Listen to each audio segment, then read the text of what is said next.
High, একটা high দিয়ে শুরু হয়েছিল আমাদের আলাপ।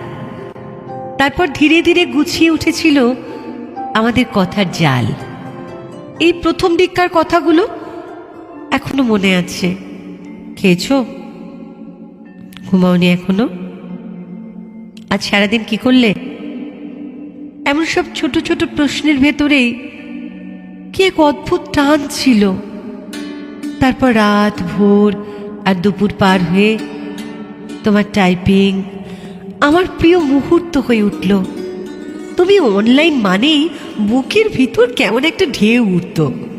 তোমার লাস্ট সিন দেখে বোঝার চেষ্টা করতাম তুমি কাকে শেষবার মেসেজ করলে, আর আমি কি শেষ ছিলাম? প্রেমটা হয়তো খুব জাঁকজমকপূর্ণ ছিল না। তারপর কোনো একদিন তুমি চুপ করে গেলে।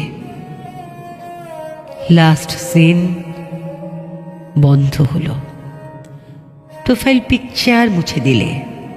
আমি টের পেলাম এই নীরবতাই শেষের চিহ্ন। মেসেজ পাঠাতাম কিন্তু সিন হতো না। তাও ভেবেছি হয়তো ব্যস্ত, হয়তো নেট নেই, হয়তো ইচ্ছে করে একটু দেরি করে রিপ্লাই দেবে। কিন্তু একদিন দেখি you can no longer send messages to this chat. তখন বুঝলাম শুধু কথাবার্তা নয়, তুমি আমাকে আমার থেকে ব্লক করে দিলে। আচ্ছা আচ্ছা, ভেবেছো কখনো একটা মানুষ যার প্রতিটি মেসেজ তুমি পড়তে চাও, সে একদিন এমন করেও বলতে পারে তুই আমার জন্য আর প্রাসঙ্গিক নোস? ভেবেছো তোমার লাস্ট সিনের নিচে কেউ চুপ করে তাকিয়ে থাকে আজও, মেসেজ পাঠিয়ে আবার ডিলিট করে? কারণ জানে পাঠালেও আর পৌঁছবে না।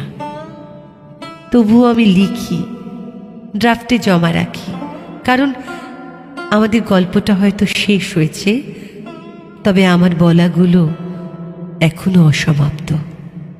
একটা সময় আসবে আমাকে হয়তো মনে পড়বে, কিন্তু তখন তোমার ফোনে নতুন চ্যাট, নতুন নাম, নতুন কনভারসেশন। আর আমি হয়তো কোনো পুরনো স্ক্রিনশট দেখে হেসে উঠব।